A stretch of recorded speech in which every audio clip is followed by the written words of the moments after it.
morning. Good morning. Good morning, everyone, on this beautiful Sunday morning. Thank you for being here at the Sunrise Project. We are honored to have you with us in this safe space that is filled with love and compassion and our desire to heal, starting with ourselves.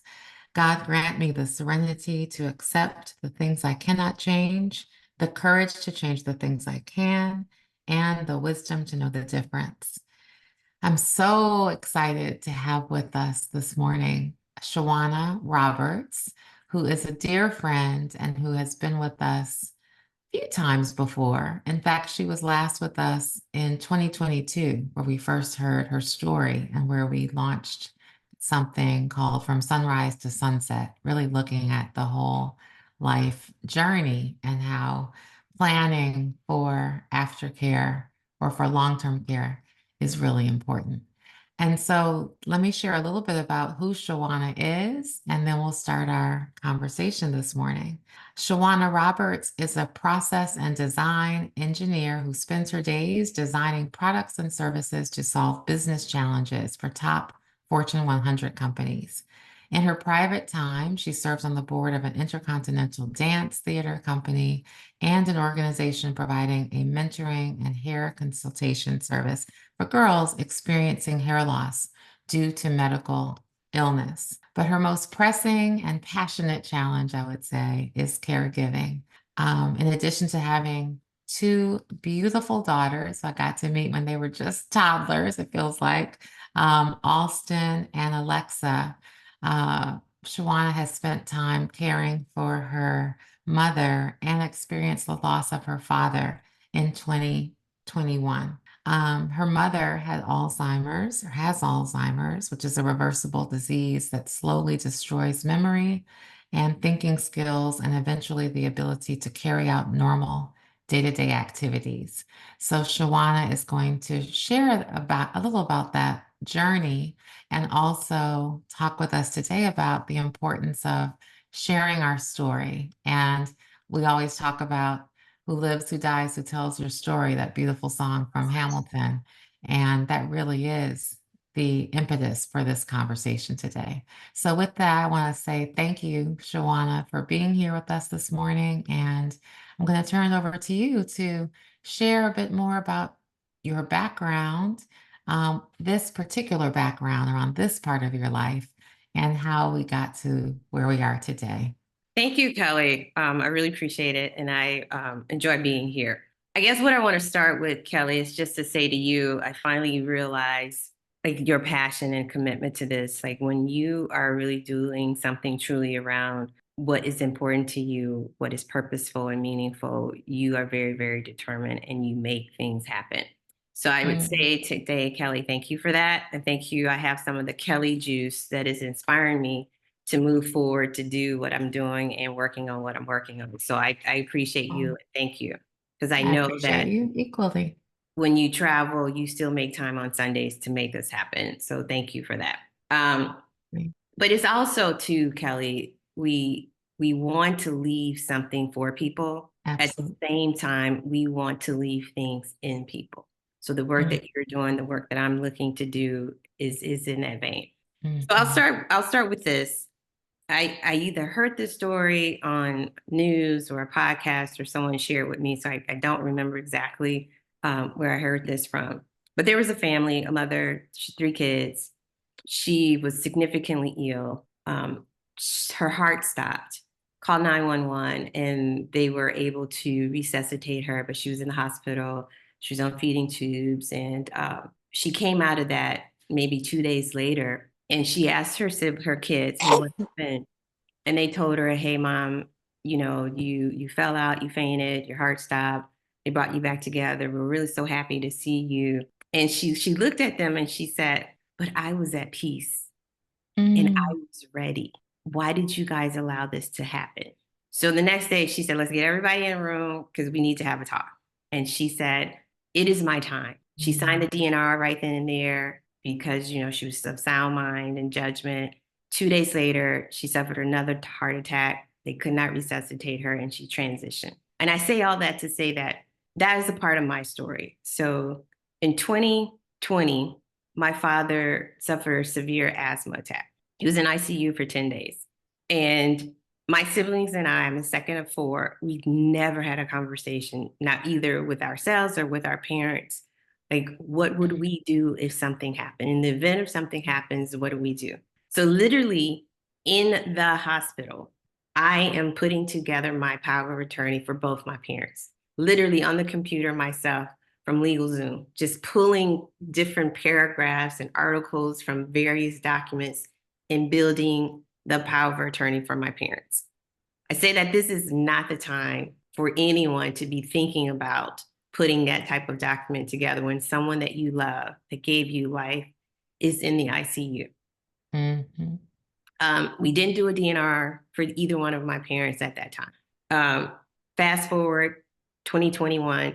Oh, before I go there, in the hospital, since I'm with my mother 10 days, I realized that she is not herself. She's cognitively declining. My siblings said it was more, she was stressed. Dad's in the hospital. We don't know what's going to happen. And I'm like, I think this is a little bit different. Some sounds different, it's different. So while we were at the hospital, we actually had my mother see a neurologist. And then she did say that your mother is suffering decline. It is a form of dementia, Alzheimer's. And we were like, okay. So dad's in ICU. My mother's cognitive decline. She's been determined to have Alzheimer's. We put the power of attorney together. My dad comes out of the ICU. We all have a meeting. They both sign their individual documents. Again, no DNR. 2021, my father suffers a heart attack, cardiac heart attack. They tried to resuscitate him. They were unsuccessful. He passes away. So now we have to figure out the care and feeding for my mother because she is not capable of living by herself. So we decided to put her in a memory care facility. I was born and raised in Jackson. My mother and father still live there. So she's in Mississippi. She's in Jackson. I was born in Indianola, Mississippi, about 2 hours away from Jackson. Filling out the papers, Kelli, they asked me, if anything happens to your mother, do you want us to resuscitate her? Mm-hmm. And so you think, oh my God, I have to make this decision. If anything were to happen, should they try to save her or should they try to just let her transition? And my mother's not capable of making this decision. And this is why we're doing this. What are the things that you want your family members to do for you so that they are not making this decision for you? It was hard, Kelli. It was hard to say, don't resuscitate. I had to sign that document. So about a year into the facility, I got a call. They called 911 to come pick up my mother. She was on medication because she was a little aggressive. Apparently, there was a reaction to it. And they said to me, you do have a DNR in place. And I was like, wait a minute, what are you saying? Like, what is happening? What are we doing? They said, the DNR is in place. Fortunately, they didn't need to resuscitate her. My mother came out, her heart started beating and she was fine. But again, in that moment, I am making this decision and this call for my mother because I didn't take the time to sit and talk to her about her wishes or her desires. While she could, right? While she could.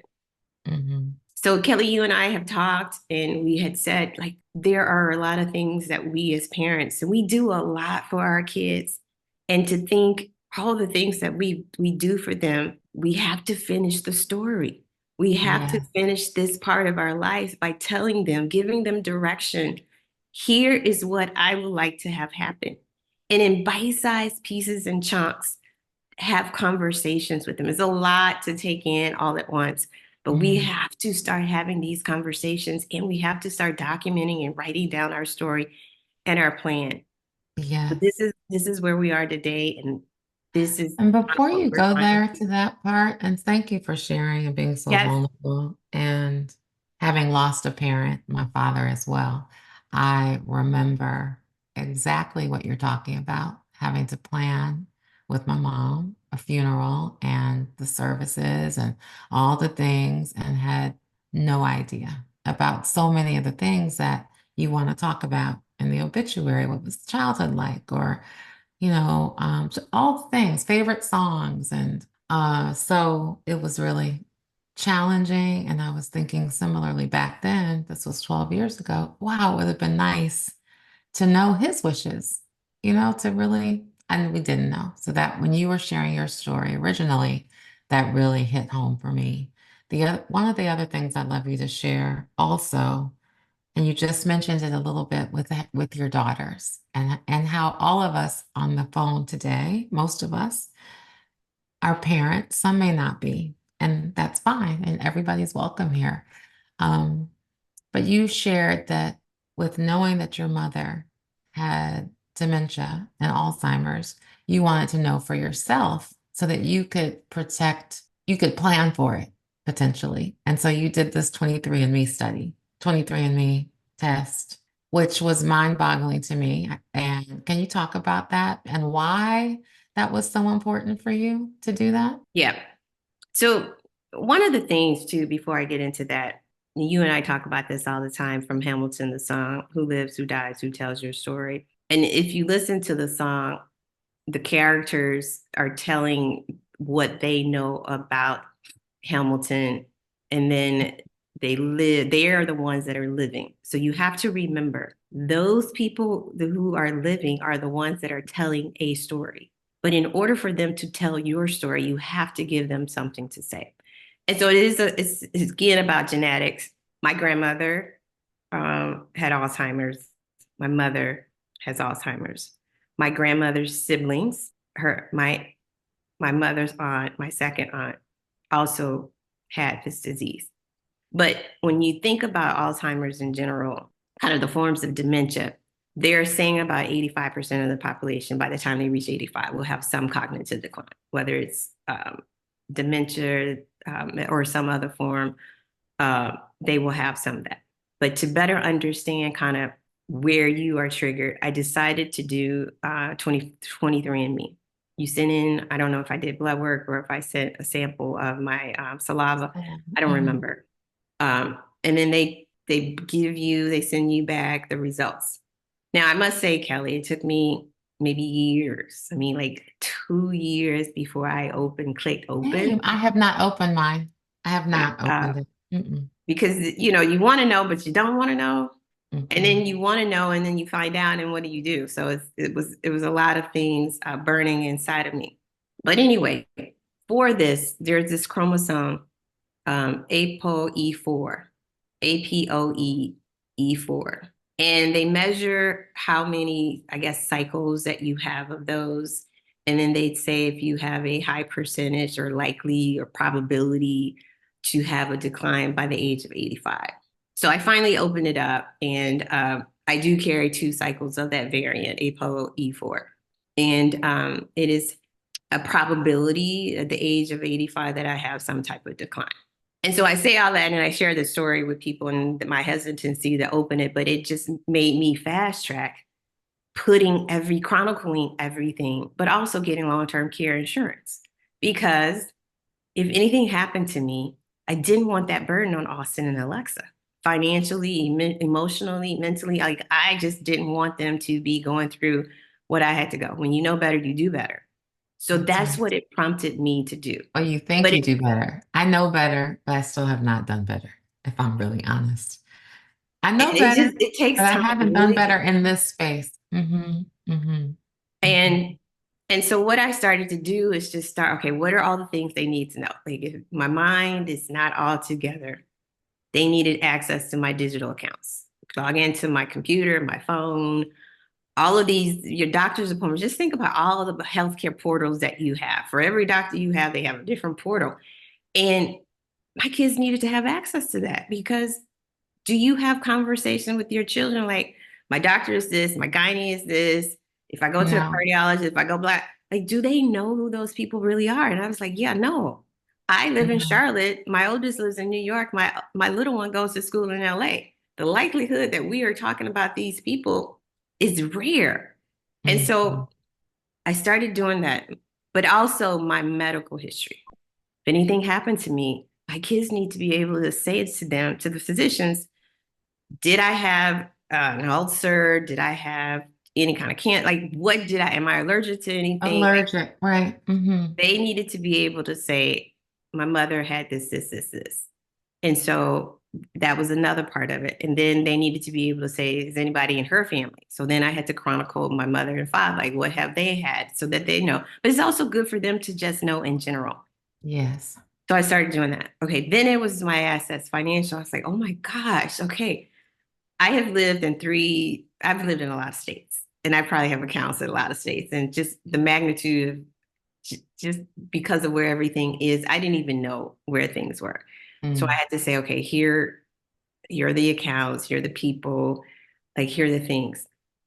But the last piece of that, Kelli, was my story. Who am Yes. I? Who was Shewonia in elementary school and middle school and high school? Yeah, they know parts of me and they know things that I've shared with them, but what is it that you want them to remember? Again, who lives, who dies, who tells your story? And I actually started doing that with my mother when I visit her. Like I teaching Alexa how to drive. I know she's 20, but we lived in New York and they didn't learn how to drive. And so I asked my mother, like, how did you learn how to drive? And she said, I taught myself. She said, I got my, your grandfather's pickup truck and I just started driving. And they lived on a farm, probably like this 40 acres and a mule type store. And she said, I ran into the fence a couple of times. And she's the oldest of 9. And I said, well, did you teach your siblings? She said, no, they had to learn themselves. So I wanted to capture those types of stories for my kids. And I do remember in the guide that we have, we asked the question about, what elementary school that did you go to? And it's not just about, I went to Carver Elementary School. It was about what profound memory do you have and what story do you remember? And I remember in elementary school, my mother taught me first grade. And she told me before we went to school, do not call me mother, mom, in the classroom. You have to address me as Miss Roberts. I was like, okay. But you're 6. You really don't know why she's 10. And it wasn't until I got older, like she just didn't want people to think that I was receiving special treatment.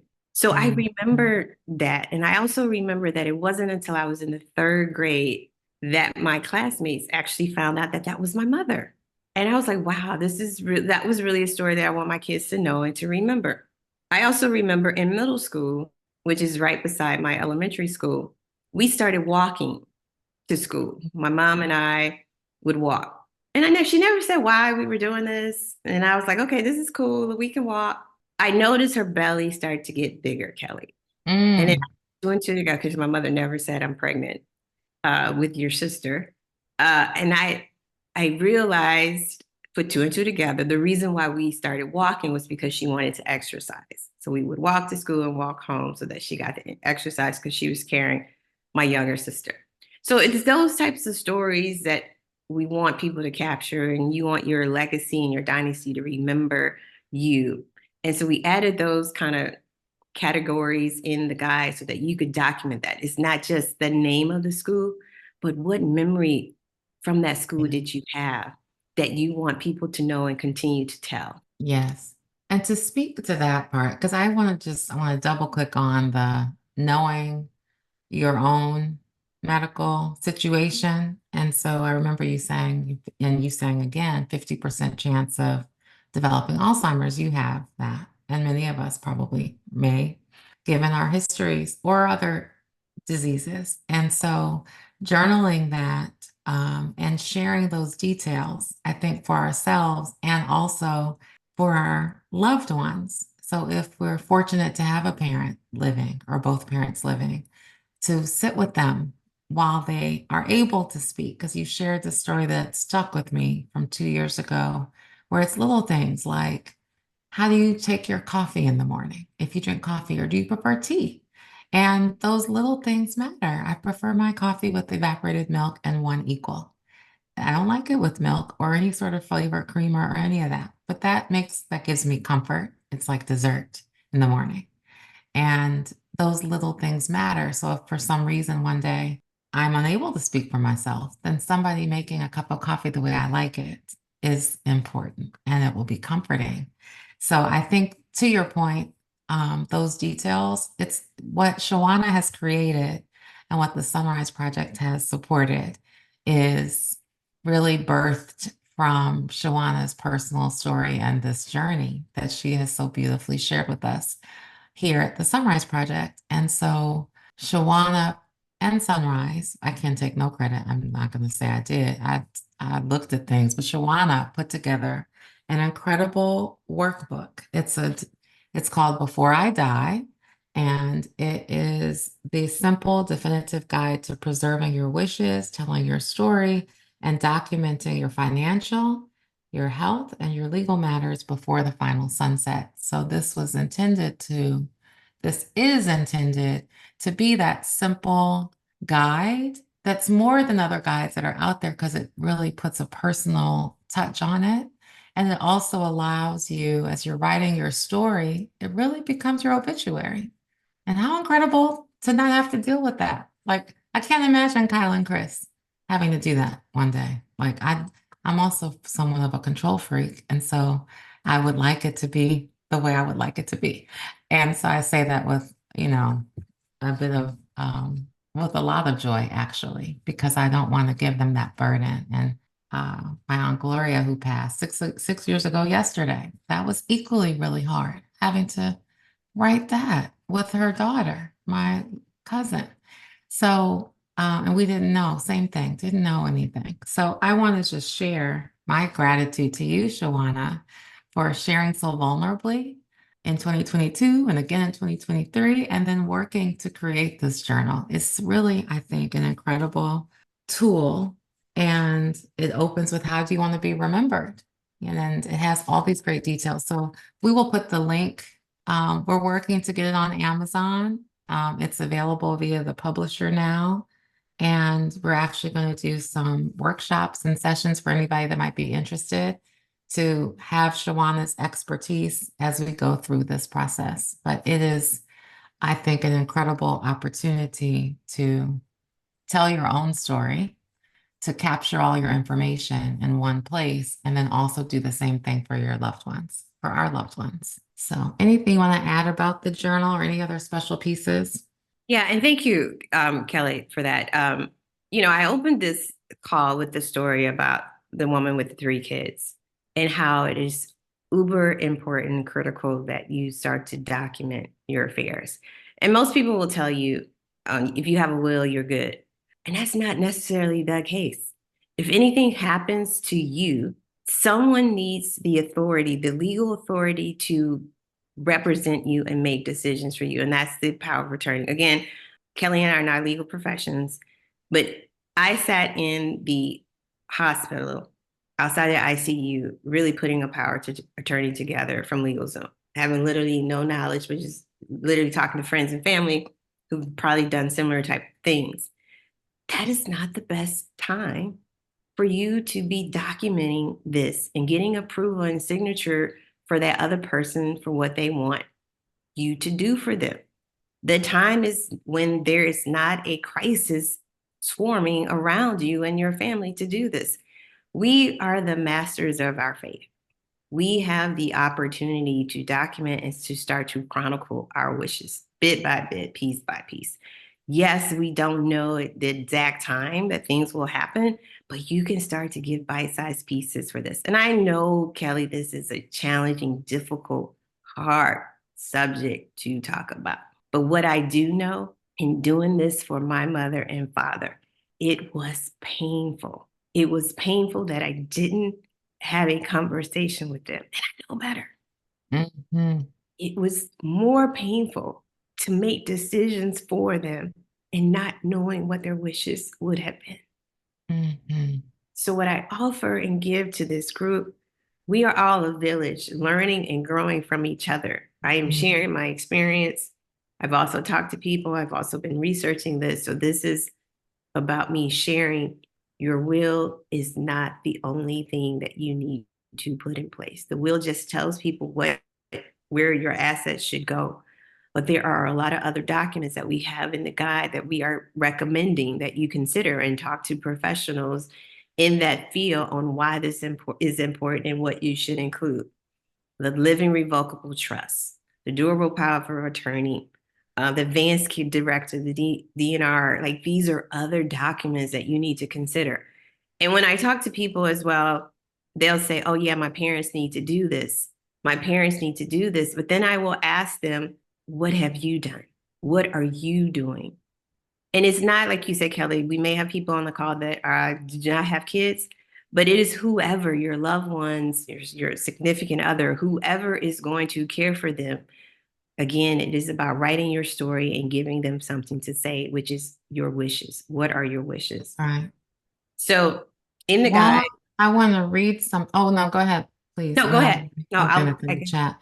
Can you please put the link to the publisher's site if people want to purchase the hardback or the paperback? They're both versions available. And like I mentioned earlier, it will be on Amazon, hopefully in the next couple of weeks. But if you can put those in the chat. Shewonia is an engineer and is so organized and incredible, and I am a creative and quite the opposite. But we're great. We merge together nicely. We complement each other.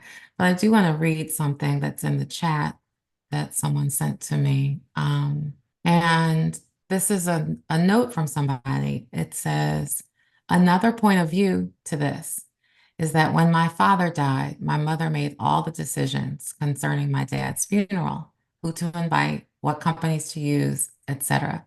There was no reading of his will. To this day, my sister and I argue with my mom about what my dad told us over his lifetime about what he wanted should he pass away and what he wanted us to have, which is not what my mom did. We think that she did not honor his wishes, and it's something my sister and I are struggling still to forgive her for. This book will help many of us avoid the situation if parents can give individual completed copies to their children so there is no debating later on. I love that. It's getting me very emotional. Thank you for sharing. I got really chills about that because Yeah, so many times you hear when people do pass away, it rips apart families. that's right. Um, Can you and share about you have three siblings. I don't yes, know if you feel comfortable sharing. it really is just about life. And I don't know kind of the population of people here, but it's always that one person. Um, and is maybe that one person is not the one person by choice that they raise their hand and say, okay, I got this, but it's just because everybody else is still on the sidelines and somebody has to do something. Um, but it's also about making decision. Nobody wants to make the call. Do we resuscitate or do we not resuscitate? Nobody Mhm. wants to be that. Do you put your mother, your loved one, the people that gave birth to you in a facility, in a memory care facility, and you not bring them into your home? Like it is a very challenging decision, but everybody has to make a decision what's best for them and Can you not talk what's more best for about that? Yes, what. talk about that decision because that you've made the decision. Many people may have made that decision on the call, but can you talk about the choice for you and what you just said? Do a double click on that because what I heard you say was you can bring potentially, you may need to bring a loved one, a parent, or another loved one into your home, or there might be a choice to do a memory care center or retirement community or some sort. How did you make that decision for yourself, and how do you coach people to do what's best for them? Absolutely. So I said my dad was in ICU for 10 years. He's asthma. It was an asthma attack. And so we knew then that the two of them needed care. So we had a nurse, a part-time nurse who would come from 8 to 3. She would make sure breakfast, lunch, and then she would start dinner, but they could still heat the dinner up themselves. So that's how our caregiving process started. Um, And who made that decision? I made that decision. But in order to convince my mother, again, who has cognitive decline, we told her the care was for my dad. Knowing that my dad needed help kind of sat well with her. To say that she needed help didn't really sit well with her. And so she didn't allow that. But there were several times when the caregiver would call me and say, I'm in the driveway, your mother is not letting me in. That she didn't recognize, she didn't believe this person was who she was.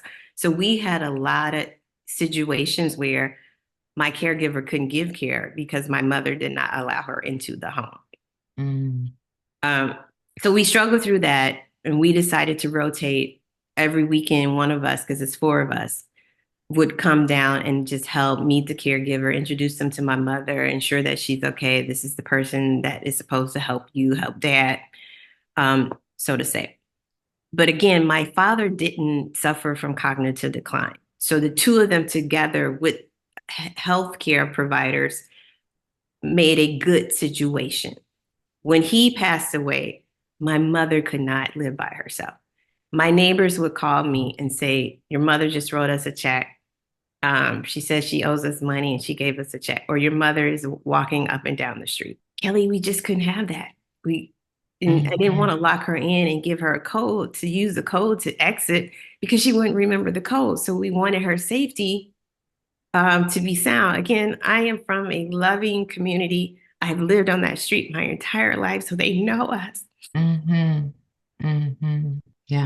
And so when my mother behaved that way, they were able to call us to let us know they didn't take advantage of her. That's good. And so we hired nurses 24/7 because she needed care, because we didn't want her to walk out or roam outside the house. My night nurse resigned and took another offer at a hospital to get benefits. I flew the next day from New York to Mississippi. I interviewed 3 facilities. When I landed in Jackson, Mississippi, I went to my first 3 facilities, interviewed them. Do you have availability? Asked questions. But again, I didn't know what I didn't know. I just knew I needed my mother to be safe, and she needed to be in an environment where people gave her 24-hour service. I selected one. I called my siblings and I said, I found a place. I signed the contract. We're moving mother in this weekend. And that's what we did, Kelli. We already took the keys to the car. So she wasn't driving, but she couldn't stay in that house. She had to do things. So she still was living. And we wanted to give her a good quality of life. Yes. Again, and her safety. Great daughter, Shewonia. Thank you. And her safety was important to us.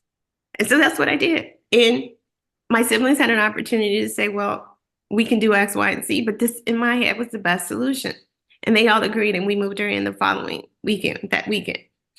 They all agreed. That's a blessing. But in our guide, Kelli, in Before We Die, we give you guys opportunities to think through, if this was to happen, do I want to age in place? That means, do I want to stay at home?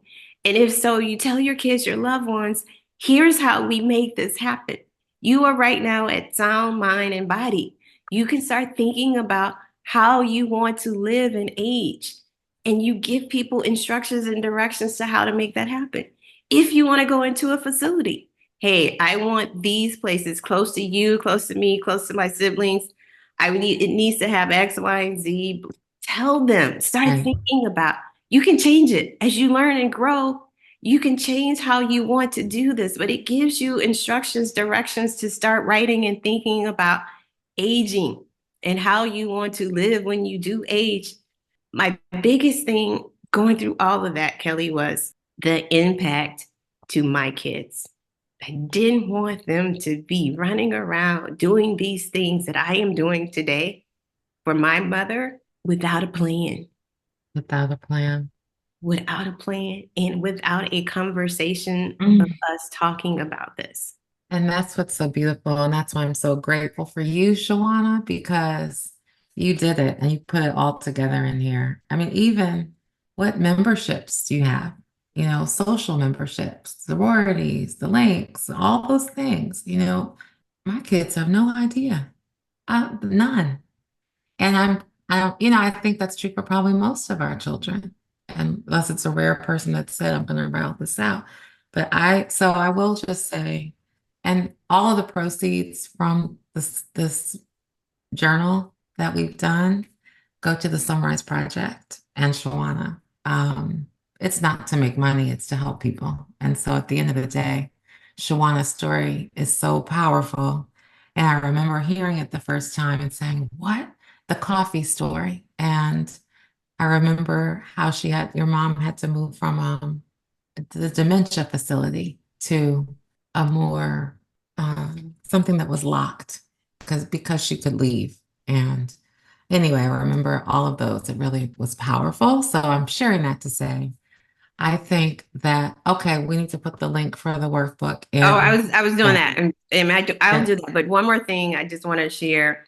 In the Sunrise Project, we will be hosting specific sessions on Yes. sections of the guide, and just really to help you think through. But again, this is a village and a community, but it's also an opportunity for you to share your story, to ask questions. We are not experts. I am not a financial planner. I'm not a legal attorney. I'm not a death doula or any of these types of things. This is based on my experience being in it and living in it and talking to other people with a similar situation.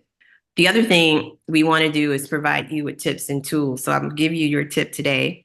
Last week, I gave you the tip about adding the legacy in your iPhones. I was supposed to find out how to do it on the other Android devices. And And we should do that again for the people that might be new before we get off this morning. That was yes. really helpful. But So go ahead. I found out about a month and a half ago that I have a wheat allergy. Yeah, I've been eating gluten all my life. And recently I am allergic. So I would break out in hives on my face, on my chest. I've gone to urgent care twice because these breakouts have happened. And I finally said to them, hey, listen, I don't want to go to urgent care in the event that this happened. Can you just subscribe me something that I have at the house in the event that I have eaten something that I can take? So I got 3 prescriptions, Kelli. 3. Again, if my daughters were to come to my house and they see this, like, Mom, what's wrong? What are you doing? And again, if I'm unable to speak, they wouldn't know. And so what I started doing, and here's a tip, I took a Sharpie and I wrote on the bottle, this is what this is for. This is for these 3 things are for my gluten allergy. Because you see the name, I know, again, Fantadine, I don't know what this is. I'm supposed to know what that means and how this helps my mother. Absolutely not. So why don't we, and I don't know why the medical just doesn't put here, this is for What it's treating. Right. exactly, so that you know. Again, my tip for you today, if you have a bunch of these little bottles, nobody is going to know what they are used for because they don't understand the medical term. And this is just a Zyrtec. This is just the medical name for Zyrtec. Again, it's my gluten allergy. But she gave me 3 prescriptions. So I got 3 of these things now sitting in my cabinet. And I'm sure as I get older, I'm going to have more stuff in my cabinet of medicine. And not only do I need to know what they're for, like yes, my kids need to know. So that's my tip. Okay, I will post. I don't know if there are questions, Kelli. I will get the link. Yes, there's a few things. One, Dee Sapp put the link. She's our executive. Oh, she did that. Okay, She perfect. put the link to the hardback. There is a paperback version. So if you want to put the paperback, and we can do a follow-up email with the links as well. And like I said, we're working to get on Amazon, hopefully very soon. But what I would love for you to do, Shewonia, also is to share that really great tip about, was it the legacy on the phone? How to do that. Yes, sure. And why And I that's don't know important. if I can share my screen. Oh no, you know what? Not everybody's You on the can't thing. share. Oh yeah, some people are just on the phone. That's correct. So again, one of the things about chronicling your digital, financial, medical life is really putting things in place, not only going through your accounts to ensure that you've named the beneficiary, but your phone. So this device, so legally, you can't ask anybody to hack into this. You have to give them permission. Within the iPhone, again, this is just for Apple users, you can go into your phone and where your name is in settings, you go into sign in and security. If you go all the way down to sign in security and it says legacy contact, that is the person, and it says here, it is legacy contact is someone you trust to have access to the data in your account after your death. So this is literally a beneficiary in your iPhone. Again, I will get how to do this in an Android. I have an iPhone. You tap on that and it says add that person. You can add one person, you can add 2 people, and then it gives Can them you a say it one more time, please? I'm sorry. Sure, absolutely. iPhone users, you go to settings, click on your picture where it says your name, Apple ID, cloud, media purchases, etc. You go into sign in and security. It's the second one after personal information. Scroll all the way down. After you see sign in with Apple account recovery, you go to legacy contact. You click on legacy contact and you add that person that you want to have access to your phone in the event of your death. Mm. So that they will send them an email of what to do and how to get access to your phone. So those are your 2 tips for today. And then you have to tell that person or ask, make Yes. sure that person is okay with doing that. Yes. That's great. Awesome. Well, what I'd love to do, this has been so amazing. Oh, Dr. Vicky Johnson saying Facebook has the same legacy feature. That's awesome. Absolutely. So your digital accounts, your Facebook, your Instagram, and whatever else, your TikTok, your whatever else that you're in, if you want them to have access and then send a communication notification and then close it out, they need to be granted access to have that account information. Awesome. I'd love to open it up for other questions or comments. The last 10 minutes we have for Shewonia. If you're on your phone, you can hit *6 to come off of mute, or if you're on your computer, hit the unmute button. Any questions or comments for Shewonia, or any other tips you want to share, feel free. I see another message. Let's see. Oh, thank you. One of our listeners has added how to add legacy contacts in Google settings. It is in the chat, but if you're on your phone, I'll read it. It says go to Google and search for, quote, Google inactive account manager, quote, and then follow the on-screen instructions to add a legacy contact on your Android device. Okay. All right. So one thing I'd like to double click on that Shewonia said earlier, this notion of when you know better, you do better. I will say that's true 99% of the time. I really believe that. And so as I relate to Christopher, as I communicate with my 19-year-old and with Kyle, who's almost 22, completely different than where I was 5 years ago.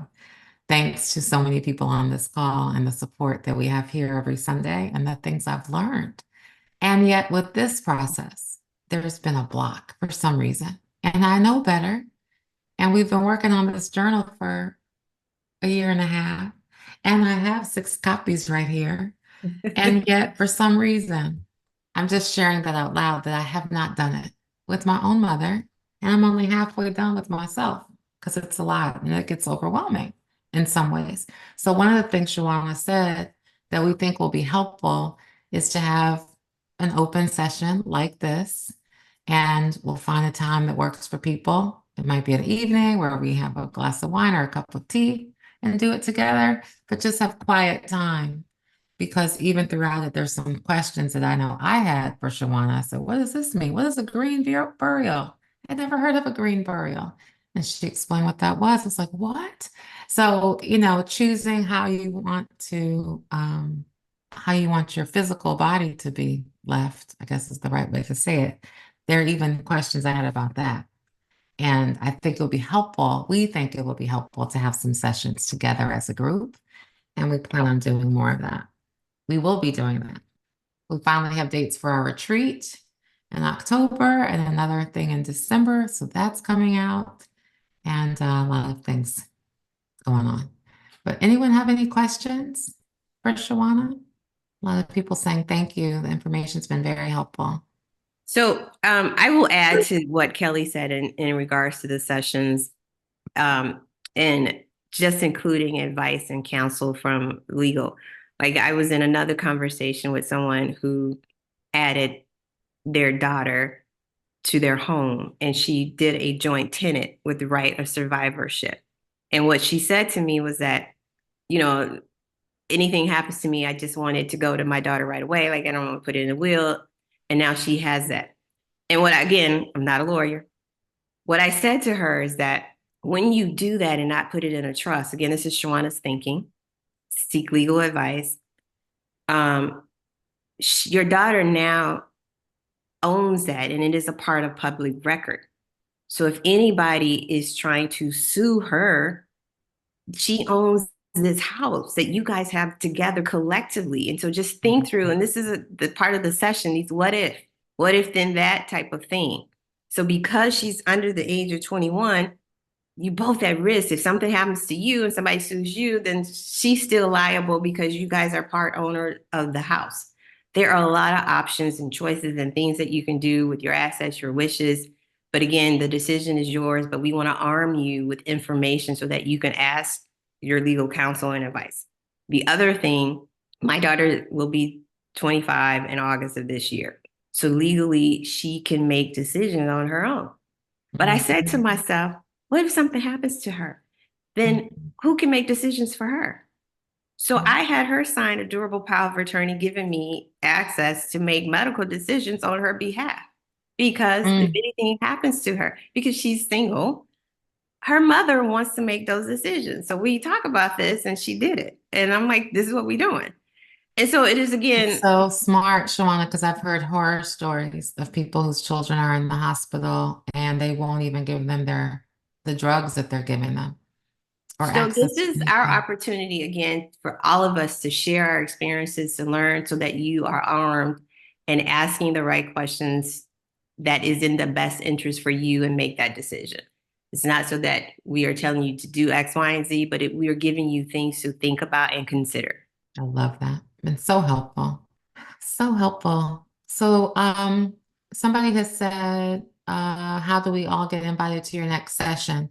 So we need to determine what the right time is. And do we do a weekly touch base and have it be an open session like this? It could be an evening or it could be Sundays are challenging for a lot of people who go to church. So sometimes people are driving to church or listening from the parking lot as we hop off. So Shewonia, I don't know if you have a specific day and time in mind or if you want us to huddle and come back to the group. But the answer to your question is we will be emailing out the information to our database.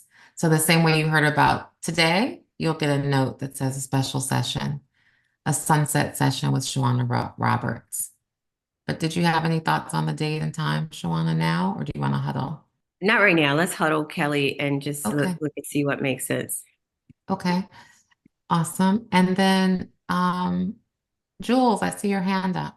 Good Hi, morning. good morning. I just wanted to thank you for this, but I also wanted to echo about if you are at a position where your child could be amenable to giving you a durable power of attorney, especially for the medical piece, if they're suffering from any kind of mental wellness.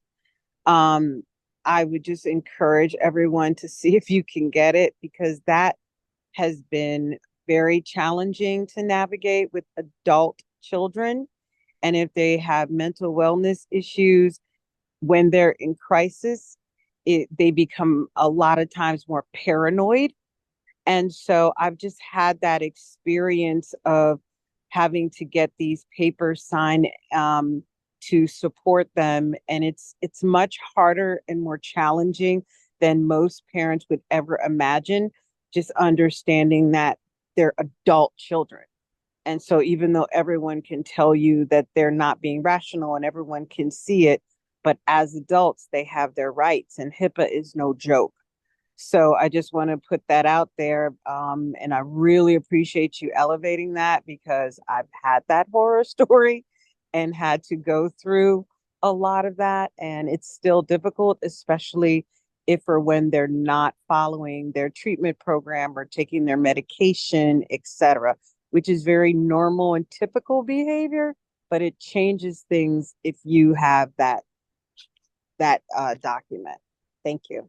No, thank you for sharing that and telling your story. Again, that's what this village is for. This is what the vision of Kelli, where we come together as parents, as caregivers, really sharing our story so that you are armed with information. And as you go into situations, you can ask questions so that you can make the best decision for you and your family. Absolutely. And we're receiving emails from people who heard about this word of mouth. So thank you for people who have shared the information and for new people who joined this morning to hear Shewonia's journey. Thank you for being here. We will make sure you're added to the database. And also, please, if you go to the sonriseproject.com or the sonriseproject.org and you click register now for our Sunday calls, you'll get 2 emails a week. You'll get an email on Thursday or Friday with what the topic is for Sunday, and then you'll get a in 1 hour email on Sunday morning. So we promise not to send more than that. And it also has resources on the website, and it has someone else asked about, do you have replays? So we do have the replay from this session by Tuesday of the following week. That's on our website as well. And we'll come back to, and then the only other thing, Shewonia or Dee, if you have the link to the paperback, please. People are asking for that. So there are both versions available. So we've received several emails. Thank you again. I will capture all of those. And then if you go to the sonriseproject.com and scroll down to our Sunrise Sunday support calls, these are our weekly free support group calls. You click on the Register Now button. And then one other thing I will mention before we wrap up is we offer men's only support group calls the third Thursday of every month. So the next one is this Thursday at 7:30 p.m. And those are led by Dr. Rick Wallace, who is one of our Sunrise registered experts, and he is phenomenal. He's a therapist, psychologist. He's written 28 books. He's worked with many of our children and young adults, young men and women. And that is Thursday. And you need to click register as well for that, because we want to maintain that as a safe space for men. So both of those little registration buttons are on the website. And I can put that one also in the chat. And that is every third Thursday. It's called Brothers Unfiltered for Black men, 18 and above. So that's in there too. That's Brothers Unfiltered. And Dee has put in a link to a survey for today. So we have lots of things. The paperback, Shewonia has put in the chat. The hardback is in there as well. The paperback is $19.99. The hardback is $29.99. Either are great. Both are great. And I think we are out of time. Thank you for all of the wonderful feedback today. Thank you, Shewonia, for sharing your incredible journey and your story and being such a great friend all these years. We met in Texas back in 2007, maybe. I don't even know. Our kids were toddlers or something. But yes, they were very young, like 7, maybe 8. Yes. And you were, I think you were the reason I joined Jack and Jill back then when they were little babies. I think so.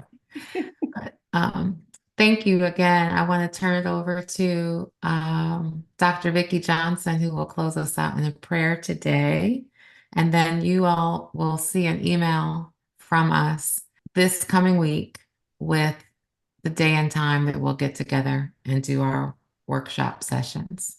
All right. Dr. Vicki, are you still on?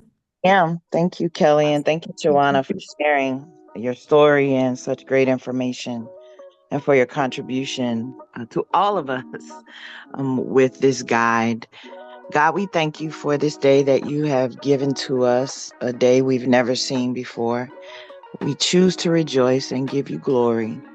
Thank you because you have given us access to wisdom. And in all of our getting, you've made provision for us to get understanding so that we can put our lives in order.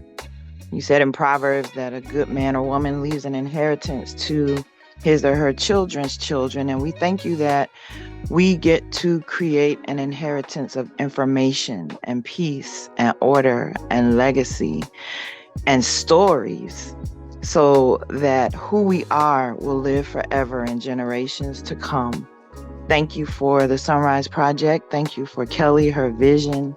Thank you for the Kelli juice that we all have access to.